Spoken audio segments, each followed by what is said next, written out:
What if the fall of the Romanov dynasty was not caused by revolution alone, but by a war no textbook admits ever happened? What if the enormous debts that crippled the Russian Empire were not the result of modernization, not the Crimean War, not the Napoleonic invasion, but something far older, far larger, and deliberately erased from the record? Tonight, we open an ancient ledger. We turn back to the 18th and 19th centuries, to the vast, frozen expanses of Siberia, to imperial palaces in St. Petersburg, to European banking houses whispering in candlelit rooms. Official history tells us that the Romanov dynasty expanded eastward into empty lands, consolidating territory across Eurasia. It tells us that the Russian Empire financed wars against Napoleon in 1812, clashed in the Crimean War of 1853, and struggled through industrial reforms under Tsar Alexander II. But beneath those accepted chapters lies a deeper question, one rarely asked with seriousness. Why was the Russian Empire perpetually drowning in debt? By the early 20th century, under Nicholas II, the empire was one of the largest in the world.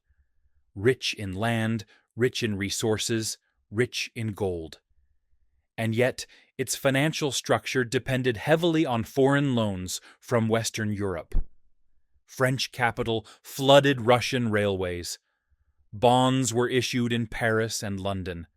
Interest payments mounted. The Romanov debts grew like a shadow stretching across decades. How does an empire that vast, that resource-rich, end up financially beholden to foreign banking dynasties? Official explanations point to modernization, to railroads, to industrialization, to military reform. But when we examine the scale of borrowing, especially in the 18th and early 19th centuries, another possibility emerges, one that involves Tartary. Maps from the 17th and 18th centuries refer to a massive region across northern Asia as Great Tartary, an enormous territory spanning Siberia, Central Asia, even parts of the Far East. Modern historians dismiss the term as vague geography, a label used for lands not yet fully explored. Yet the Romanov expansion eastward was not merely exploratory. It was militarized, fortified, systematic. Wars cost money, and when we compare the documented wars, the Napoleonic campaigns, the Crimean War, to the total scale of debt accumulation across the Romanov timeline, we find discrepancies, gaps, financial burdens that seem to exceed the visible conflicts. Imagine an ancient ledger, each war an entry, each loan a signature, each unexplained deficit a line scratched out. The deeper we look into Russian Empire finances, the more it resembles not a gradual modernization, but a prolonged, concealed campaign. Could the Romanov debts reflect not just European wars, but an internal conquest, a war against a rival power within its own claimed territories? A war against Tartary. If such a conflict occurred, if the Romanovs fought to dismantle or absorb an already organized power structure across Eurasia, it would explain much. The military expenditure, the fortified lines across Siberia, the rapid reclassification of lands once labeled separately on maps, and it would explain why certain fiscal records are incomplete. Why entire chapters of expansion read like administrative formalities rather than violent annexations. The ledger, if it exists, was rewritten, but numbers leave traces. Gold flows leave trails. Debt leaves fingerprints. Tonight, we begin not with speculation, but with figures, with dates, with official records of borrowing, lending, and war expenditure. We begin by asking the simplest question of all. Who paid for the expansion east, and why did it cost so much? Because if the Romanov debts were not simply economic mismanagement, if they were the price of erasing an empire, then what we call Russian imperial history may be only half the story, and the missing half may explain everything. But before we turn the page further, we must first understand the official narrative, the version of events we were taught to accept. Only then can we see where the numbers stop adding up. Let us begin with what history officially tells us. The Romanov dynasty rose to power in 1613, following the time of troubles, a chaotic period of famine, invasion, and dynastic collapse. By the reign of Peter the Great, from 1682 to 1725, Russia transformed itself from a relatively insular state into a modernizing empire.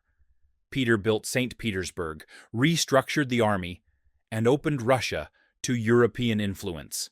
His reforms were expensive, but they were visible.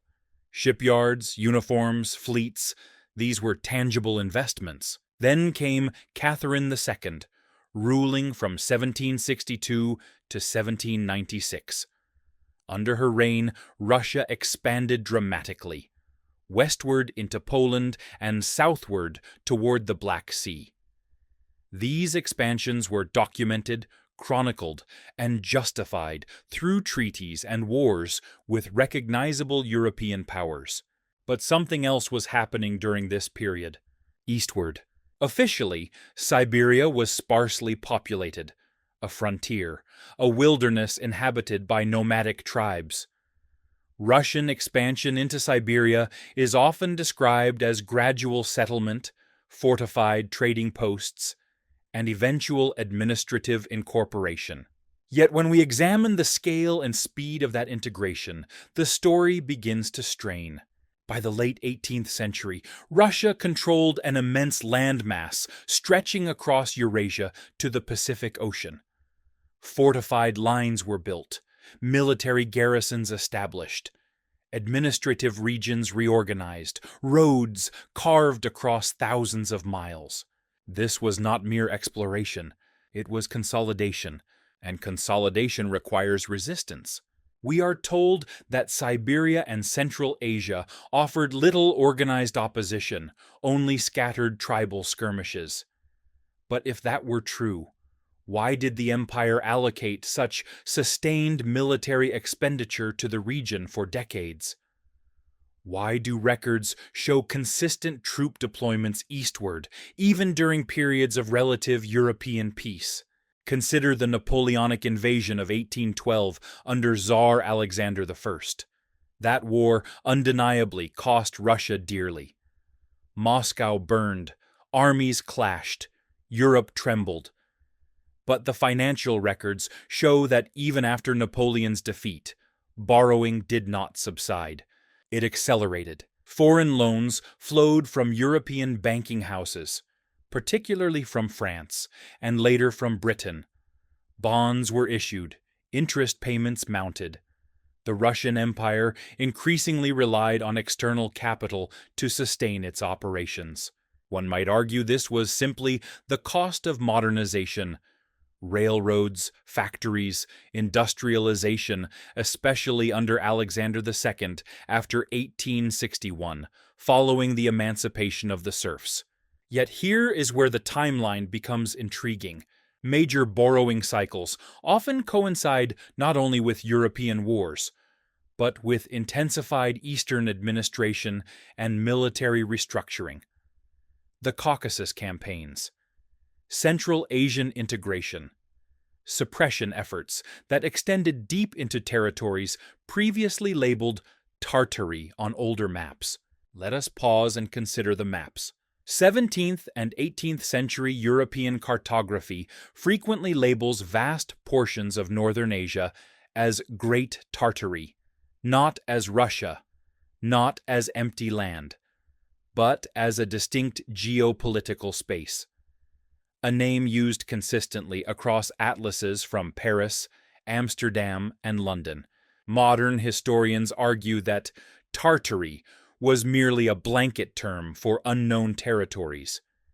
Yet these same maps differentiate between Muscovy and Tartary, two separate regions, two distinct labels. If Tartary was nothing more than a vague geographic term, why the consistent separation?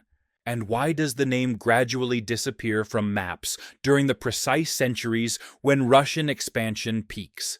As the Romanov Empire stretches eastward, the cartographic identity of Tartary fades. Administrative reforms rename regions. Borders redraw quietly. What was once labeled separately becomes absorbed under imperial nomenclature. Names vanish. Debts grow.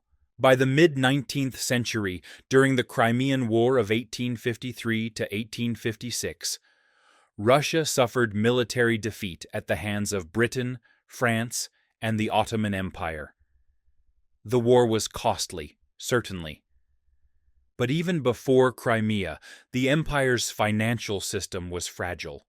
Currency instability, inflationary pressures, dependence on foreign credit. And after Crimea, borrowing intensified further. Let us return to the ledger metaphor. Each official war is a visible entry. Napoleon, Crimea. But between those entries are continuous expenditures. Eastern fortifications, military logistics across Siberia, administrative expansion into Central Asia throughout the 19th century. By the reign of Nicholas I, from 1825 to 1855, the empire was engaged in nearly constant peripheral campaigns. The Caucasus War alone spanned decades. These were not minor policing actions. They were prolonged military operations requiring manpower, weaponry, infrastructure, wars without formal declarations, conflicts without widely recognized enemies. If the Eastern territories were truly unorganized wilderness, why did it take generations to pacify them? And why did that pacification coincide with increasing debt burdens that forced Russia into dependency on Western financiers?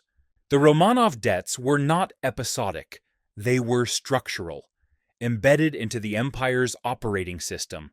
By the time Nicholas II assumed the throne in 1894, Russia had become one of the world's largest borrowers.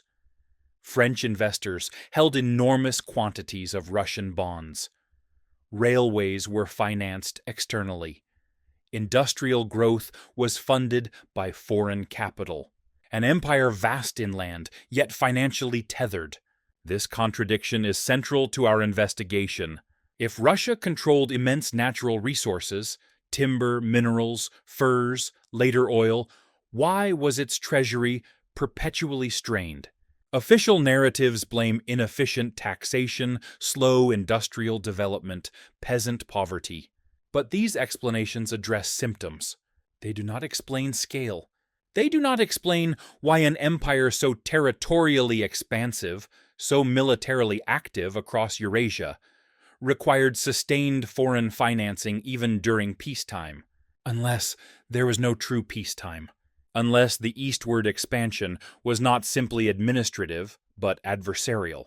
Unless Tartary was not an empty placeholder, but a rival structure that had to be dismantled, absorbed, and erased, at enormous cost.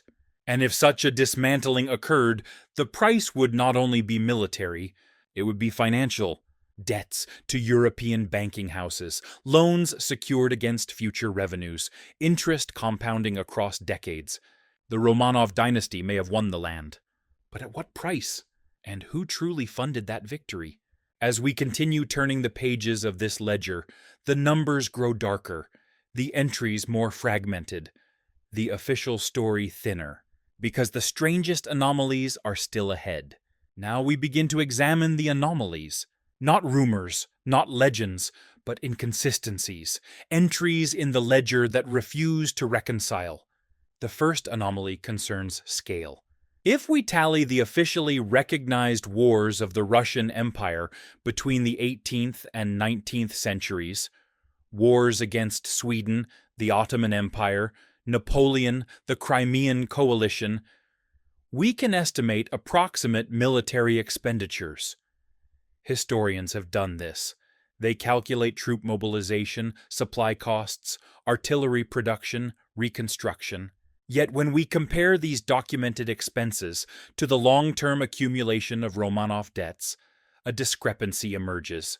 The borrowing outpaces the wars. Debt growth continues even in periods of relative European stability. Between 1815 and 1853, for example, the so-called Concert of Europe period, Russia was not engaged in any continent-wide catastrophic war on the scale of Napoleon. And yet, borrowing continued steadily. Military spending did not meaningfully decline. Where was the money going? The second anomaly lies in geography.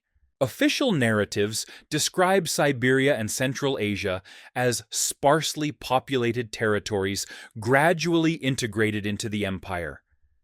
Yet, travelers' accounts from the 18th and early 19th centuries describe fortified settlements, structured trade routes, established urban centers along caravan corridors. Some of these settlements predate full Russian administrative control. If the East was merely empty frontier, why were there cities to fortify? Why were there trade networks to commandeer?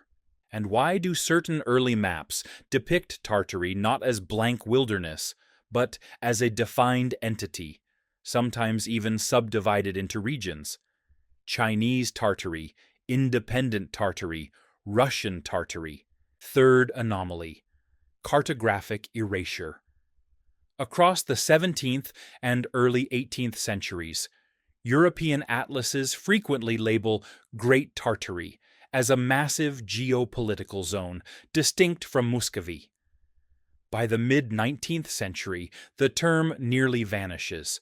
Names evolve in history, yes, but rarely do they disappear so completely without leaving transitional explanation. There is no grand proclamation declaring Tartary dissolved. No widely documented treaty announcing annexation of a sovereign Tartarian state. Instead, the term fades quietly, as if overwritten. Fourth anomaly, fiscal opacity. Archival records from the Russian Empire are extensive, but uneven. Certain fiscal data from eastern administrative districts are fragmented, incomplete, or consolidated into broader imperial budgets without granular detail. We know that military expenditures in frontier regions were significant, but comprehensive breakdowns are difficult to reconstruct. Some historians attribute this to bureaucratic inefficiency, others to the chaos of 1917 and subsequent archival loss. But when an empire is drowning in debt, transparency becomes political, and political transparency can be dangerous. Fifth anomaly, foreign banking entanglements. By the late 19th century, French investors held vast quantities of Russian government bonds.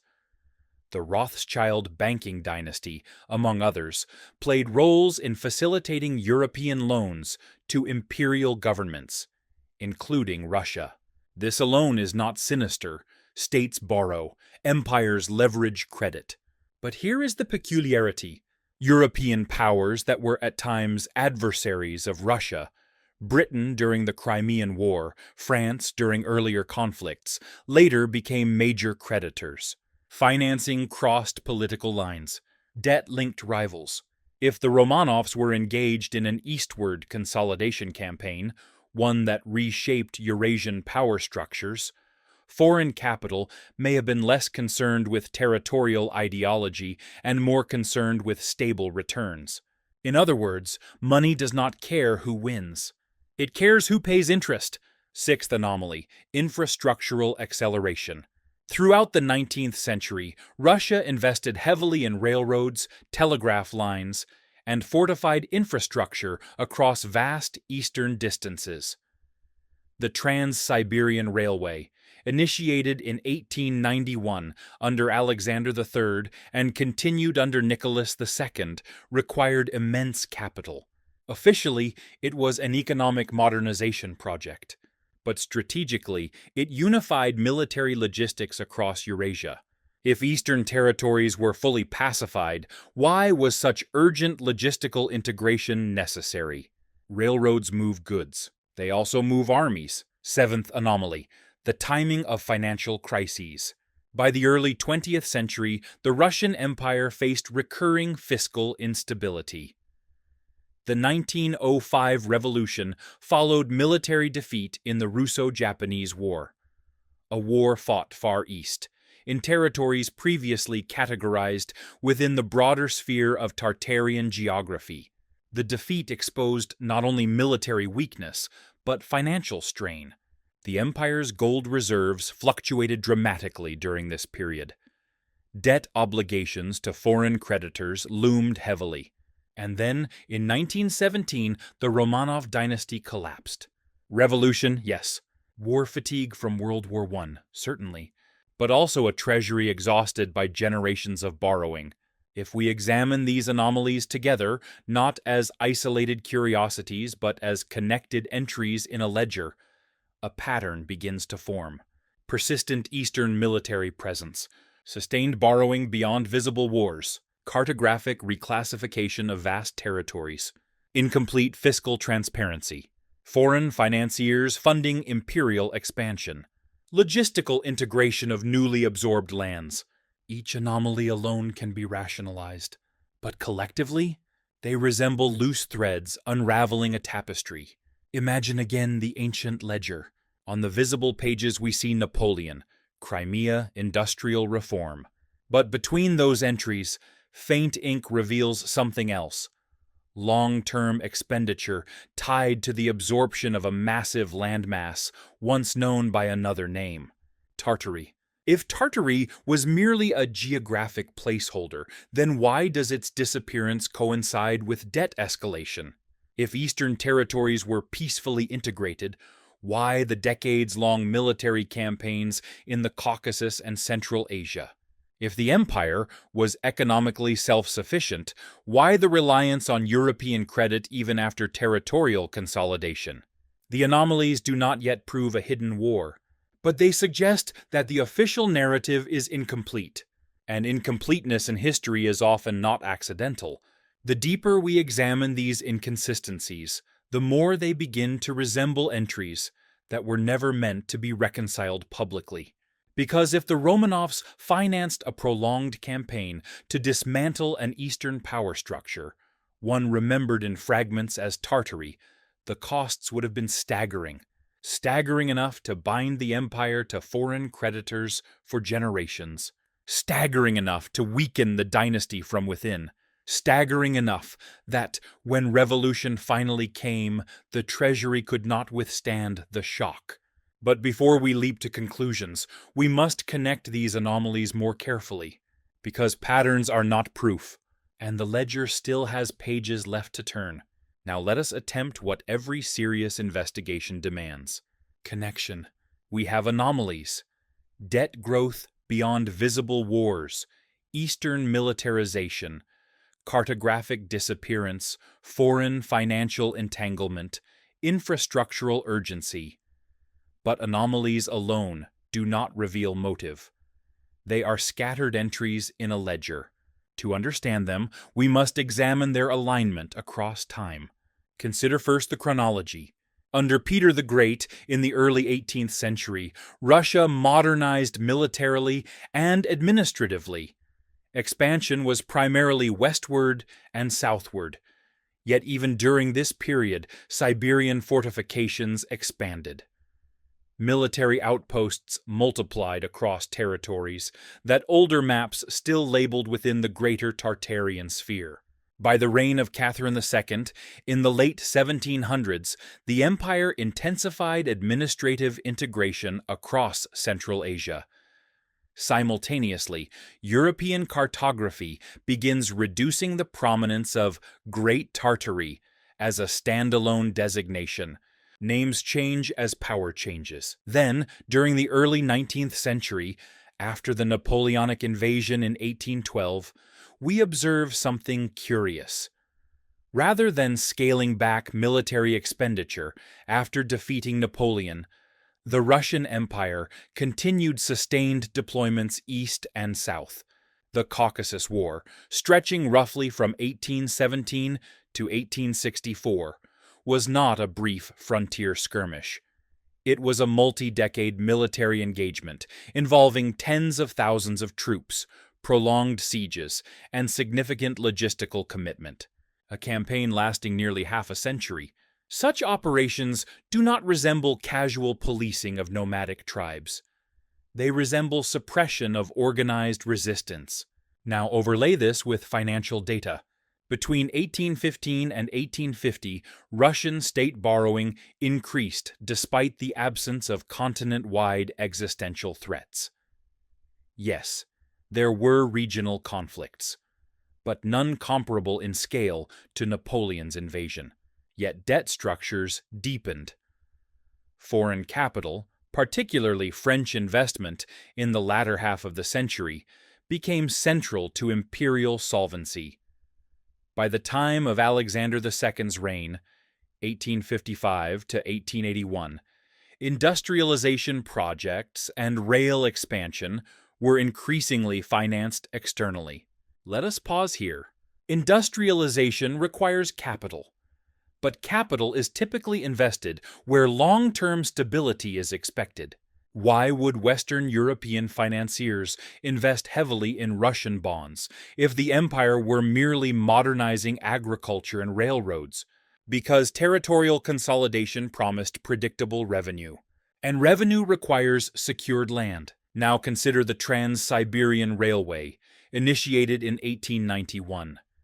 It was one of the largest infrastructure projects of its time.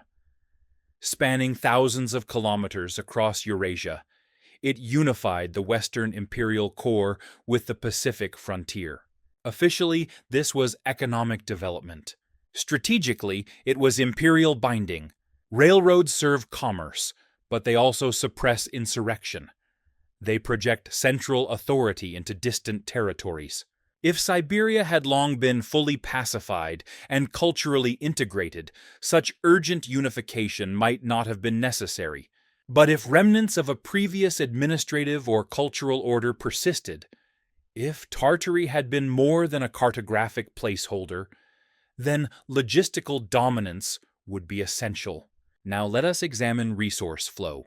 Siberia is extraordinarily rich in timber, minerals, furs, later oil, and natural gas. An empire controlling such wealth should generate substantial internal revenue. Yet the Romanov treasury repeatedly required foreign loans well into the late 19th century. Why? One possibility: revenue from newly consolidated eastern territories was delayed, inefficient, or disrupted by prolonged instability. Another possibility: the cost of conquering, restructuring, and integrating those territories outweighed immediate economic return. In simple mathematical terms, if military and administrative expenditures across Eurasia consistently exceeded resource extraction income, debt accumulation becomes inevitable. But here is the deeper pattern. The disappearance of Tartary as a distinct entity on maps aligns chronologically with the entrenchment of Romanov financial dependency. As the name fades, the debt rises. As territorial identity consolidates, fiscal strain intensifies. It is as if the erasure of one ledger entry required the creation of another. Now consider foreign bankers.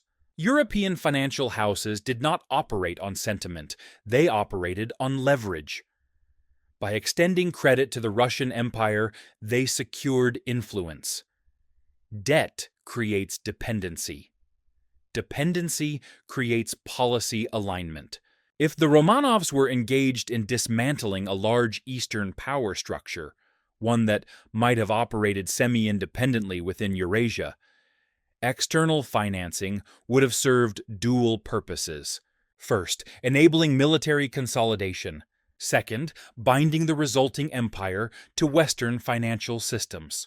In this interpretation, the conquest of Tartary, if such a structured entity existed, would not only reshape Eurasian geography, it would reshape global financial networks. The empire would expand territorially while becoming economically subordinate. Land in exchange for liquidity, victory in exchange for interest. This pattern becomes even clearer when we reach Nicholas II. By the early 20th century, Russia had become one of the world's largest sovereign debtors. French citizens alone held billions in Russian bonds. When the 1917 revolution erupted, those bondholders suffered catastrophic losses, which raises a provocative question. If the Romanov state had been financially fragile for generations, propped up by foreign capital while managing enormous eastern territories, was the revolution purely ideological? Or was it the inevitable collapse of a debt-saturated imperial structure? Let us return to the metaphor of the ledger. Each campaign in the Caucasus, each administrative reform in Central Asia, each mile of railway across Siberia, each bond issued in Paris, each fluctuating gold reserve. Individually, they appear as rational entries. Collectively, they form a pattern of sustained, costly consolidation of territory, once labeled separately. The deeper we dig, the clearer it becomes that the Romanov debts were not accidental mismanagement. They were systemic, and systemic debt implies systemic cause.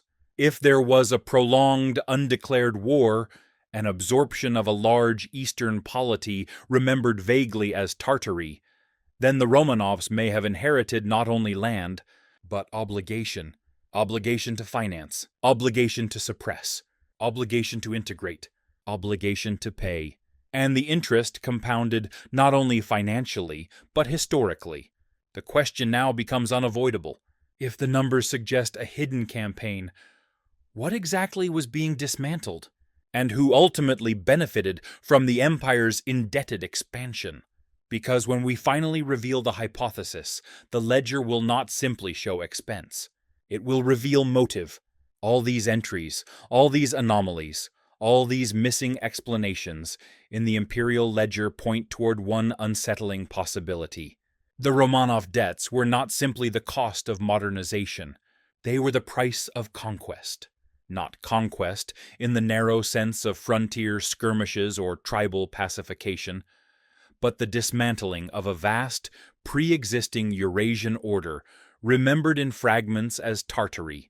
If this hypothesis is correct, then the financial story of the Russian Empire transforms completely. Let us state it clearly. The Romanovs may have fought a prolonged, undeclared war across Eurasia, against a decentralized but structured political and economic network that once occupied what older maps called Great Tartary. And the cost of absorbing that network was so immense that it bound the empire to European financial houses for generations. Consider what such a campaign would require.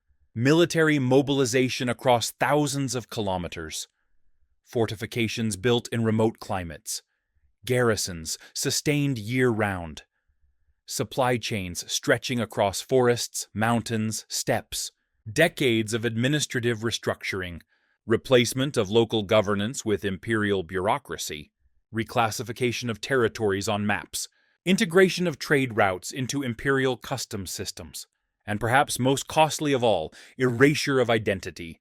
If Tartary represented not merely a geographic placeholder, but a loose federation of steppe polities, trade networks, and regional power structures, dismantling it would not resemble a single decisive battle. It would resemble a slow absorption, a war without a formal declaration, a war fought in fragments, a war recorded not as a single campaign, but as a century of pacification. Now return to the financial evidence. Why would the Romanov dynasty, controlling immense natural resources, repeatedly rely on Western European loans? Because territorial control does not immediately translate into liquidity. Newly conquered lands are expensive. Infrastructure must be imposed. Resistance must be suppressed. Revenue extraction systems must be established. If the conquest of Tartary, or what we call Tartary, required generations of stabilization, then borrowing would not be episodic.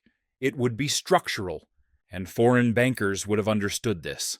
To finance the Romanovs was to invest in a future Eurasian superstate, a state that would span from the Baltic to the Pacific, a state whose resources, once fully consolidated, could repay immense sums. But until consolidation was complete, debt would compound. Now let us connect this hypothesis to cartography. The disappearance of Great Tartary from maps does not coincide with a widely publicized treaty or international recognition of a dissolved sovereign empire. Instead, the name fades gradually during the same centuries when Russia extends military and administrative authority eastward. If Tartary had been merely an undefined wilderness, its erasure would not require force. Names change when power changes, and power changes when someone wins.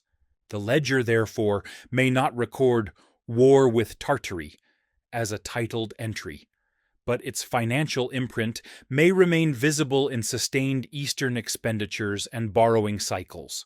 Consider also the symbolic dimension. An empire expanding internally, absorbing territories once labeled separately, must justify its actions to European audiences. By the 19th century, European political thought increasingly favored notions of civilized states versus frontier barbarism. To admit war against an organized Eurasian counterpart would elevate that counterpart's legitimacy. To label the territories as empty, wild, or tribal simplifies the narrative and simplifies the moral accounting. Now examine the consequences. If the Romanovs succeeded in territorial absorption but financed it through foreign credit, they achieved geographic dominance at the expense of financial independence. An empire immense in land, fragile in treasury. By the time Nicholas II inherited the throne in 1894, the structure was already strained. Foreign investors held massive quantities of Russian bonds. Industrial expansion depended on external capital. Military modernization required further borrowing. Then came the Russo-Japanese War, then World War I. The final blows were not delivered solely by revolutionaries. They were delivered by compounded interest. When 1917 arrived, the imperial system was not merely politically unstable. It was financially exhausted. If our hypothesis holds, then the Romanov collapse was not simply ideological revolution. It was the culmination of a century-long debt cycle rooted in territorial consolidation. The conquest of Tartary, if that is what occurred, may have expanded Russia's map while hollowing its fiscal core. And the ultimate beneficiaries? European financiers who extended credit gained leverage over imperial policy for decades. Even after the dynasty fell, unpaid bonds became diplomatic flashpoints. Land was absorbed, but sovereignty was diluted. The ancient ledger, once opened, reveals not just expense, but exchange. Territory in exchange for debt. Dominion in exchange for dependency. Victory in exchange for vulnerability. As radical as this interpretation may sound, it aligns the anomalies. It explains why the Romanov debts grew beyond visible wars. It clarifies why Eastern militarization persisted long after official pacification. It contextualizes the disappearance of Tartary from maps. It reframes the 1917 collapse as not merely sudden revolution, but structural implosion. The final piece of the puzzle falls into place. The Romanovs may have won the land, but they mortgaged the empire to do it. And the interest was paid not only in gold, but in dynastic survival. Yet even the most compelling hypothesis must withstand scrutiny, because extraordinary claims demand not blind acceptance, but rigorous examination. And so, before we close this ledger, we must test it. We must ask, is there evidence beyond correlation? Do the remaining records support this interpretation? Or does the official narrative still hold stronger ground? The next pages will determine whether this theory is revelation or illusion. Now we test the hypothesis. If the Romanov debts were indeed tied to a prolonged Eastern consolidation, what some might frame as a hidden war with Tartary, then we should expect three things to be true. First, we should find material evidence of sustained military commitment across Eurasia, beyond what casual frontier expansion would require. Second, we should see financial structures designed not for short-term crisis borrowing, but for generational debt servicing. Third, we should observe patterns that the official explanation struggles to fully reconcile. Let us examine each. Military evidence first. The Caucasus campaigns alone consumed decades. From roughly 1817 to 1864, Imperial forces were engaged in mountainous warfare, requiring tens of thousands of troops, engineering units, fortification networks, and continuous resupply. These were not symbolic operations. They were protracted campaigns against organized resistance with leadership structures and regional coordination. Similarly, Central Asian incorporation in the mid-19th century, Khiva, Bukhara, Kokand, was not instantaneous annexation. It required multi-year offensives, siege warfare, diplomatic restructuring, and administrative overhaul. Official history frames these as expansions against khanates and tribal entities. And indeed, those entities existed. But here is the key point. The scale of coordination suggests more than scattered tribal resistance. It suggests entrenched regional systems capable of sustained opposition. Now consider logistics. To maintain garrisons across Siberia and Central Asia required not only soldiers, but engineers, supply officers, administrators, tax collectors, translators, and infrastructure planners. The cost of this apparatus would not vanish once territory was claimed. It would continue for decades. This aligns with structural borrowing. Now to finance. By the late 19th century, Russian sovereign bonds were widely traded in Paris. French middle-class families invested heavily in Russian debt instruments. These were not emergency war bonds issued during existential crisis. They were part of a normalized, long-term borrowing framework. This indicates that debt was embedded into imperial budgeting. The Romanov state did not merely borrow in moments of panic. It relied on borrowing as a routine instrument. Such reliance is consistent with ongoing high-cost obligations. Critics may argue that industrialization alone explains this pattern. After all, railroads, factories, and modernization require capital. And this is partially true, but industrialization in Russia lagged behind Western Europe. Economic productivity per capita remained relatively low through much of the 19th century. If borrowing outpaced industrial output growth, the question becomes sharper.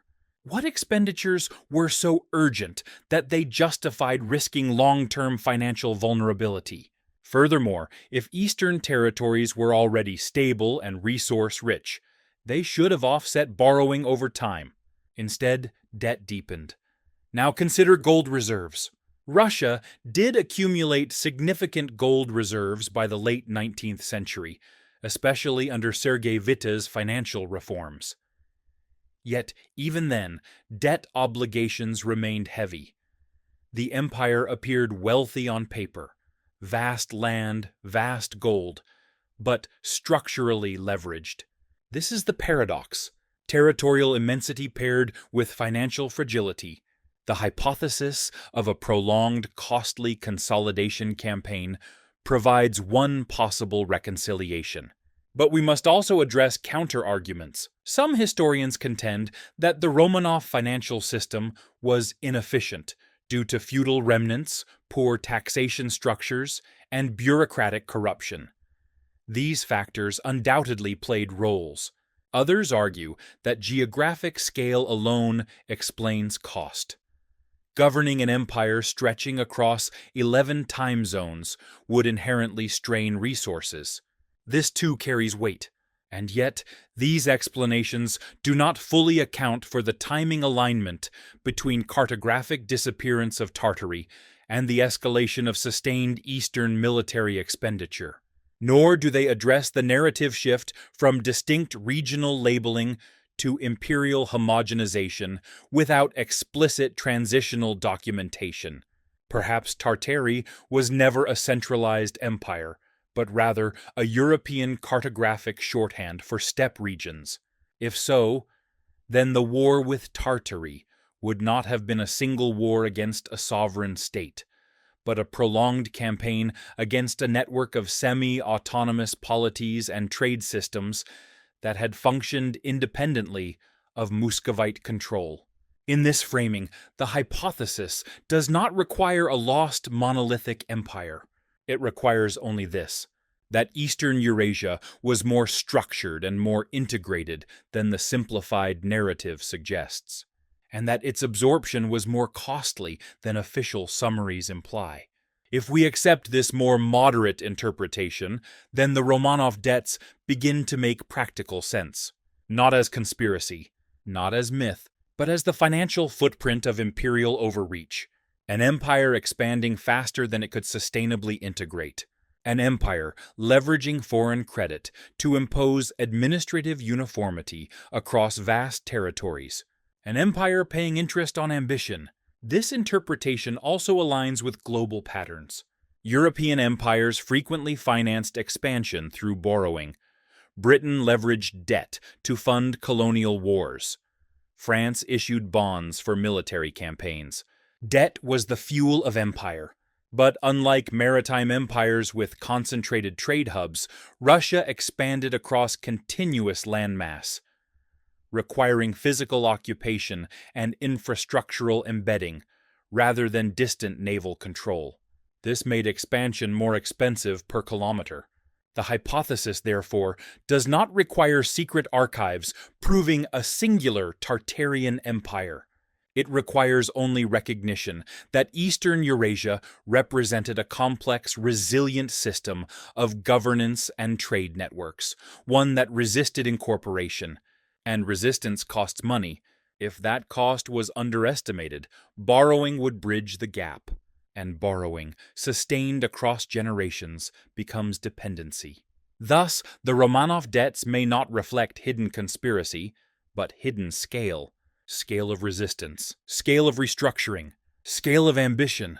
And when World War I erupted in 1914, the empire entered it already leveraged. The final strain broke what debt had weakened. In this view, the collapse of 1917 was not sudden. It was cumulative. The ledger had been imbalanced for decades. Whether we call it war with Tartary or prolonged imperial consolidation, the conclusion converges.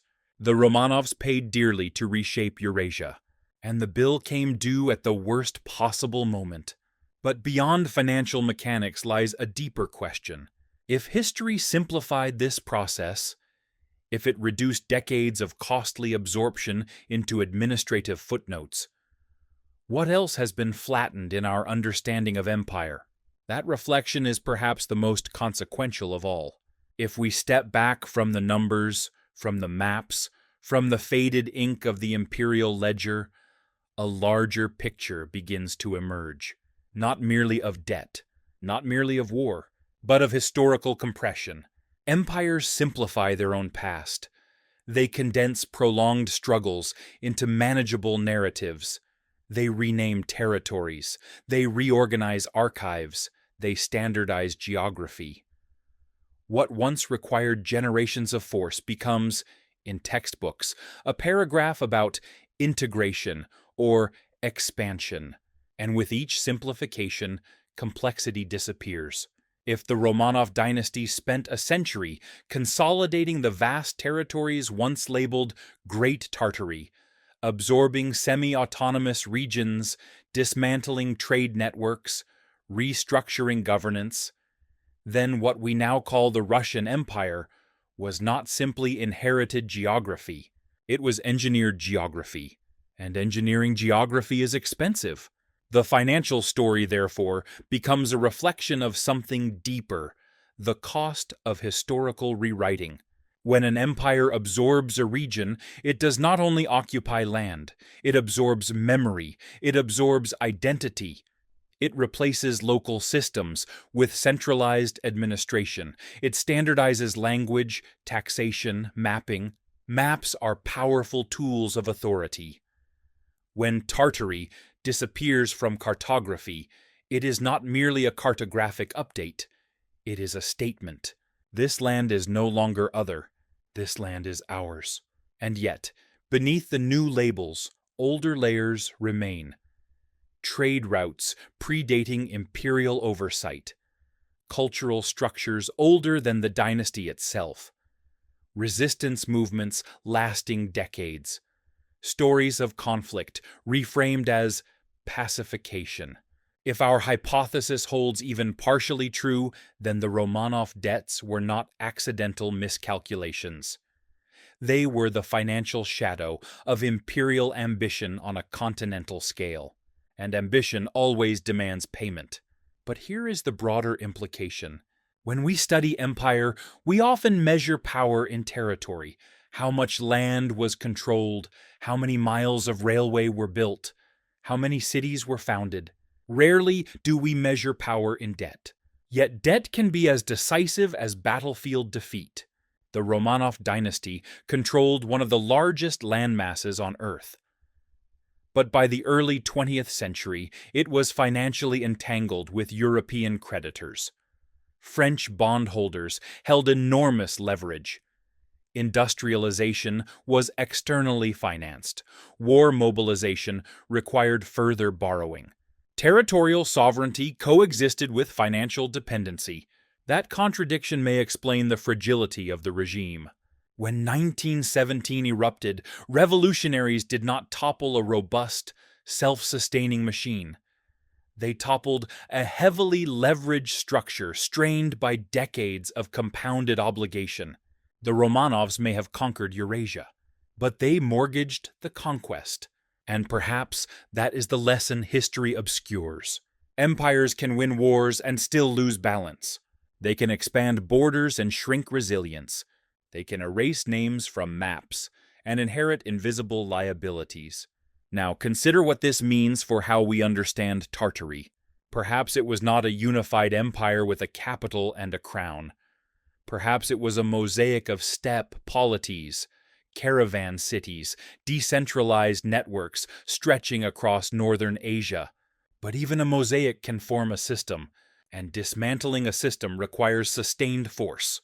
If European maps once labeled that system broadly as Tartary, and that label vanished as Russia consolidated control, then what we witness is not myth, but transformation. The disappearance of Tartary from maps may represent the completion of a long process of absorption, and the Romanov debts may represent the invoice. This reframes the question posed at the beginning. Who paid for the war with Tartary? The answer may be layered. European bankers provided the liquidity. Russian taxpayers serviced the interest. Soldiers paid in blood across the Caucasus and Central Asia, and ultimately the dynasty paid with its throne. But there is another dimension to consider. When history simplifies conquest into inevitability, when it reduces decades of resistance into administrative expansion, it obscures cost. Cost not only in gold but in memory. If Tartary was more than a blank space, if it represented structured societies integrated into Eurasian trade, then its erasure from narrative represents a profound compression of complexity. And that compression may explain why the financial story feels incomplete. Because numbers remember what narratives forget. Debt is stubborn. Interest compounds even when names change. The Romanov ledger, if read carefully, suggests that imperial consolidation across Eurasia was neither effortless nor inexpensive. It required borrowing. It required dependency. It required risk. And when risk met global war in 1914, the balance finally collapsed. The broader implication is sobering. History often celebrates expansion and modernization while minimizing the structural vulnerabilities they create. But vulnerability accumulates silently. The Romanovs may have believed they were building permanence. Instead, they were building leverage. And leverage, when misaligned with stability, magnifies collapse. As we close this investigation, we are left not with certainty, but with perspective. The Romanov debts were real, documented, substantial. The Eastern consolidation was real, military, prolonged. The disappearance of Tartary from maps was real, observable. Whether we interpret these as components of a hidden war or as the predictable strain of continental empire, the conclusion converges on one truth. The cost of reshaping Eurasia was enormous, and someone had to pay. We began with a question that seemed almost provocative. What if the Romanov dynasty did not collapse solely because of revolution, but because of debt? What if the enormous financial obligations that defined the late Russian Empire were not simply the byproduct of modernization or the Napoleonic invasion, but the accumulated cost of reshaping Eurasia itself? Now, after turning each page of the Imperial ledger, after tracing the borrowing cycles, the Eastern campaigns, the disappearance of Great Tartary from maps, and the tightening web of European finance, we can see the arc more clearly. The Romanovs inherited a fragmented realm in the 17th century. They built it into one of the largest empires in history. They expanded across Siberia, consolidated Central Asia, fought in the Caucasus, and integrated vast territories once labeled separately in European cartography. But expansion is not free. Military campaigns require supply chains. Territories require garrisons. Frontiers require fortifications. Integration requires bureaucracy. Railroads require capital. And capital, when insufficient internally, must be borrowed. The Romanov debts were not a footnote. They were structural. They linked St. Petersburg to Parisian bond markets. They connected imperial ambition to European banking houses. They bound territorial sovereignty to financial obligation. And when global crisis struck in 1914, that structure, already leveraged, could not absorb the shock. The collapse of 1917 did not emerge from nowhere.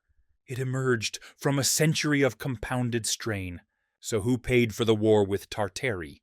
If we interpret Tartary as the structured, semi-autonomous Eurasian world gradually absorbed into the Russian Empire, then the answer becomes layered and sobering. European financiers paid in advance, extending credit for imperial expansion. Russian citizens paid through taxation and inflation, soldiers paid with decades of frontier warfare, and the Romanov dynasty paid last, when the financial architecture underpinning their empire fractured under the weight of global war. The name Tartary vanished from maps, but the cost of its absorption lingered in balance sheets. History often teaches us that power is measured in territory. Yet the Romanov story reminds us that power is also measured in solvency. An empire can command millions of square kilometers and still be financially fragile. It can erase names from geography while inheriting obligations from conquest. It can win land and lose stability. The deeper lesson may not be about hidden empires or secret wars. It may be about scale. The scale of ambition, the scale of integration, the scale of borrowing. The Romanovs attempted to bind Eurasia into a single imperial framework, stretching from the Baltic to the Pacific. To accomplish this, they relied increasingly on external capital. That reliance created vulnerability. And vulnerability, when paired with global conflict and domestic unrest, becomes fatal. If there was a war with Tartary, it was not a single battle or a secret treaty. It was a prolonged process of absorption, military, administrative, and financial. And processes leave traces in maps, in troop deployments, in bond markets, in ledgers. Tonight, we have not uncovered a hidden chapter sealed in a forgotten archive. We have examined patterns, patterns in debt, patterns in expansion, patterns in erasure, and when those patterns align, they suggest that the Romanov debts were not merely the consequence of mismanagement. They were the financial shadow of continental ambition. History often hides its most profound truths in plain sight. Not in conspiracies, but in accounting. The numbers were always there. The borrowing cycles were documented. The Eastern campaigns were recorded. We simply had to read them together. And perhaps that is the final reflection. Empires are not undone only by enemies. They are undone by the cumulative weight of their own expansion, by the cost of reshaping worlds, by the interest on ambition. The Romanovs may have won Eurasia, but they mortgaged the empire to do it.